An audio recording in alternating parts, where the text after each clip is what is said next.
महाराष्ट्र ही एक संतांची भूमी.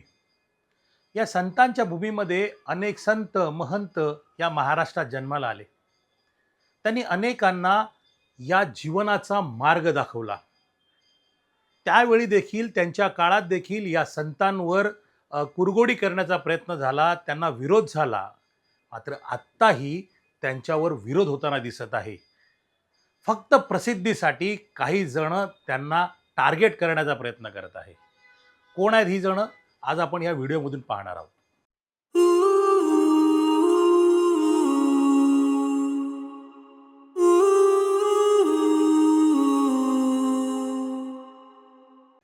नमस्कार, मी प्रशांत.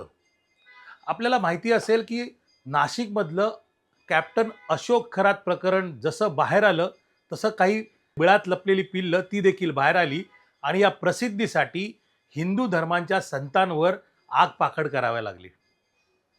आपल्याला माहिती आहे की ज्या अशोक खरातने जे कृत्य केलं हे अतिशय घाणेरडं आणि वाईट होतं.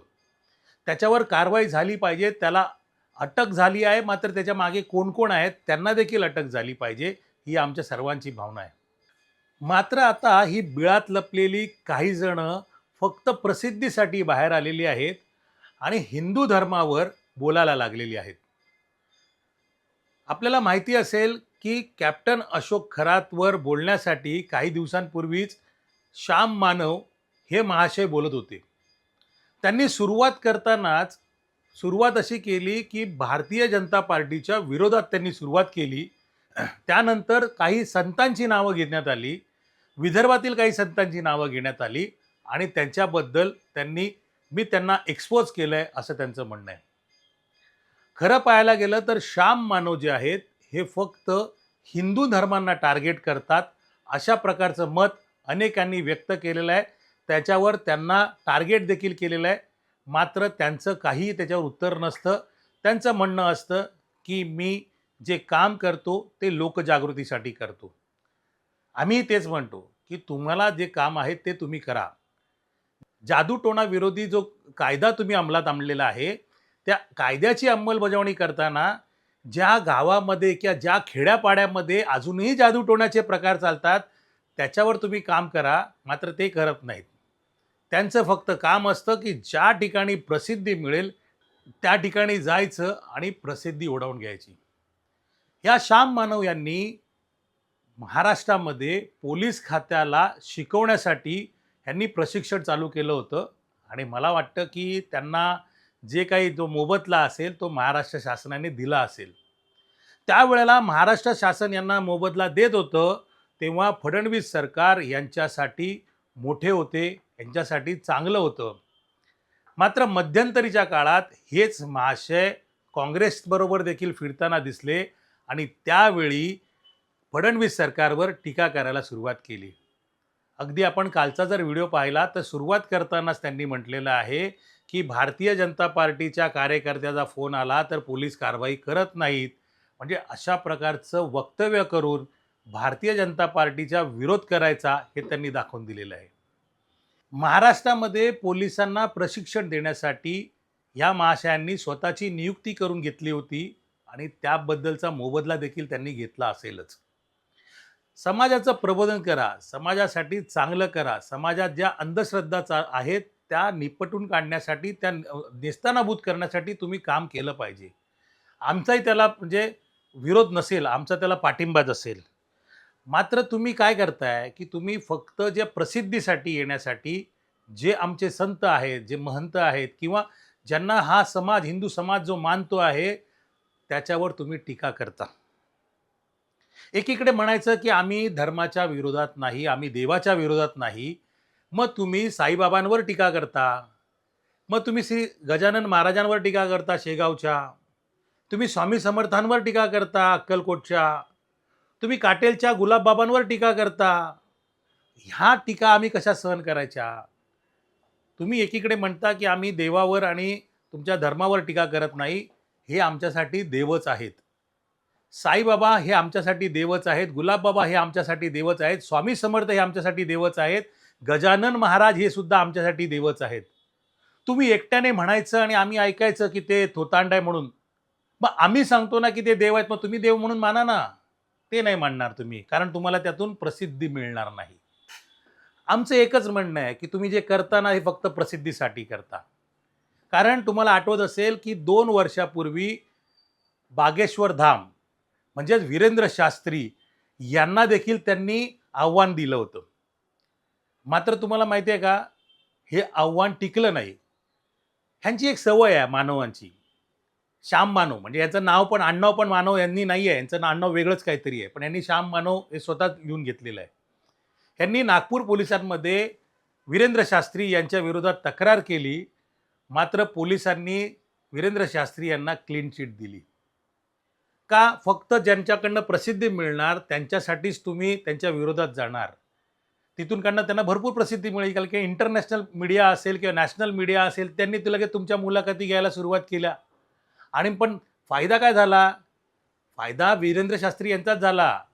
कारण त्यांच्यासाठी अनेक अजून जण त्यांना जोडले गेले. तुमचा देखील फायदा झाला, कारण परत एकदा तुम्ही प्रसिद्धीच्या झोतात आलात. परत तुमचे सेमिनार, तुमचे वक्ते, तुमचे व्याख्यानं यांच्यामार्फत तुम्हाला पैसे मिळणारच आहेत. आमचं म्हणणं आहे की तुम्ही जे काही करता ते करा. मात्र आम्ही ज्यांना देव मानतो, आम्ही ज्यांना संत मानतो, आम्ही ज्यांना महात्मे मानतो, त्यांच्या विरोधात काही करू नका. तुम्ही मग अशोक खरातबद्दल तुम्ही त्याला अगोदर का नाही अटक केली? तुम्ही त्याला का नाही एक्सपोज केला? तुम्ही एवढे ज्ञानी आहात किंवा तुम्ही तुमचा एवढा पूर्ण महाराष्ट्रभर संपूर्ण जर तुमचे कार्यकर्ते काम करतायत, मग तुम्ही अशोक खरातला का एक्सपोज करू शकला नाहीत? का? ते राजकारणी काहीतरी राजकारणाचे काळे धंदे होते म्हणून? किंवा तुमच्यावर काही दबाव होता? तुम्ही त्याचं करू शकणार नाहीत, कारण तिथून प्रसिद्धी आल्यानंतरच तुम्ही त्याच्या मागे धावता. एकीकडे म्हणायचं की मी ह्याला एक्सपोज केलं, मी त्याला एक्सपोज केलं, त्या बाबाला एक्सपोज केलं, या बाबाला एक्सपोज केलं. ह्यांनी तसं काही केलेलं नसतं. ह्यांनी फक्त जाऊन तिकडच्या जवळच्या पोलीस स्टेशनला जाऊन तक्रार करायची आणि सांगायचं मी एक्सपोज केलं. मी एका संतांचं नाव घेणार नाही, पण त्यांची ह्या माणसाची लायकी नाही त्या संतांचं नाव घेण्याची. मात्र तो सांगतो की आम्ही याला एक्सपोज केलं. अहो, मला माहिती आहे, मी त्यांच्या ज्या अनुयायांकडनं माहिती घेतली तर मला पूर्णपणे माहिती मिळाली की हे गृहस्थ त्यांच्या गाडीमधून, त्यांच्या बसमधून फिरत होते. हे त्या गुरूंनी ओळखलं, त्या बाबांनी ओळखलं. ह्याला उतरताना नारळ हार देऊन ह्यांना त्यांची रवानगी केली आणि हे जाऊन जवळच्या पोलीस स्टेशनमध्ये जाऊन त्यांच्या विरोधात तक्रार केली. पुढे काहीही झालं नाही. त्या महाराजांची, बाबांची संपूर्ण महाराष्ट्रात नव्हे तर भारतभर मंदिरं आहेत आणि त्यांचे लाखो अनुयायी आहेत. मग हा प्रश्न निर्माण होतो की का ह्या श्याम मानवच्या विरोधात लोक आंदोलन का करत नाहीत किंवा ह्यांना कोर्टात का खेचत नाहीत? एक तर कायद्याचं अज्ञान किंवा कायद्याचं ज्ञान नसल्यामुळे हे लोक त्यांच्या विरोधात जात नाहीत. आणि दुसरी गोष्ट म्हणजे एक हिंदू समाज हा संयुष्ट समाज आहे, किंवा ह्या स्वामी समर्थांकडे, गजानन महाराजांकडे, साईबाबांकडे, गुलाबबाबांकडे जी भक्त मंडळी जातात आणि त्यांचं असं म्हणणं असतं की आम्हाला देव देतो आणि देव बरोबर करतो. आज शिर्डीच्या मंदिरामध्ये आज राष्ट्रपती जातात, मुख्यमंत्री जातात. गजानन महाराजांच्या मंदिरामध्ये राष्ट्रपती जातात, मुख्यमंत्री जातात. अशी संविधानिक पदं असलेली लोक जी आहेत ती या मंदिरामध्ये जात असतात. मग त्यांच्या विरोधात बोलण्याचा हक्क याला कोणी दिला?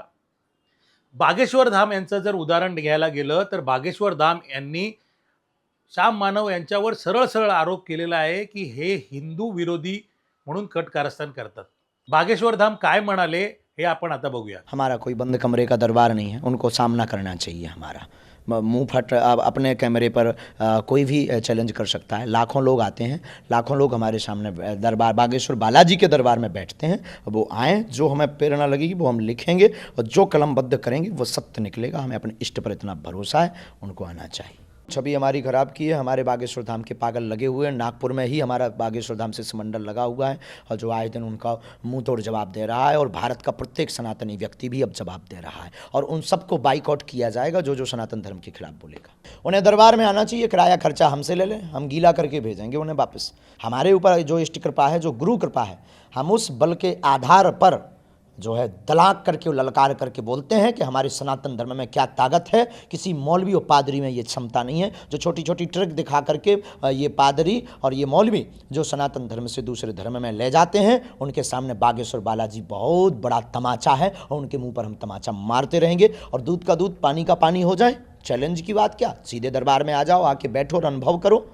लाखों लोग आते हैं, उनसे पूछो, उनसे अनुभव करो। वो बुद्धू थोड़ी है, हम किसी को बुलाते नहीं हैं, हम किसी कोई दावा नहीं करते हैं। हमें जो इष्ट कृपा होगी हम वो लिखेंगे, जो हमारे गुरु की कृपा होगी हम वो लिखेंगे, जो हमारे हनुमान जी प्रेरणा देंगे हम वो लिखेंगे। और जो भी लिखेगा हमें इष्ट पर भरोसा है वो सच और सत्य निकलेगा। अगर ये अंधविश्वास है अपने ईश्वर की, अपने आराध्य देव की और सनातन धर्म का प्रचार करना अगर अंधविश्वास है, तो प्रत्येक भारत का सनातनी जेल जाना चाहिए।